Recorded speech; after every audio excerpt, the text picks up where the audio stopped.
জাহান্নামে কেন অনেক নারী থাকবে জানেন? কারণ তারা শুধু নিজেরা অপরাধ করে না, যার মুমিন মানুষের নূর তারা কেড়ে নেয়। দ্যাট ইজ ওয়াই তারা জাহান্নামে বেশি থাকে। মেয়েদেরকে বলছি স্পেশালি, হয়তো এই কথাগুলো মেয়েদের কাছেও যাবে।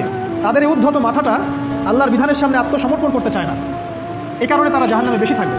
রাসূল বলেছেন কিয়ামতের আগে মানুষ জেনা করবে, জেনাকে মানুষ জেনা মনে করবে না, মনে করবে এটা অ্যাফেয়ার, ছেলে মেয়ের ক্রাশ। এখন নতুন শব্দ আসে কি, ক্রাশ।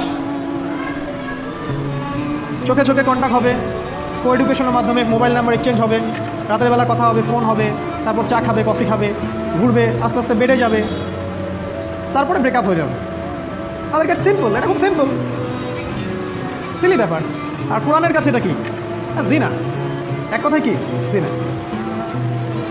জিনায় লিপ্ত থাকা অবস্থায় দোয়া কবুল হয় না, কিন্তু মানুষ যদি এটা থেকে বের হয়ে তওবা করে আল্লাহর জন্যে, তার দোয়া অনেক বড় মানুষের দোয়ার মতো কবুল হয়।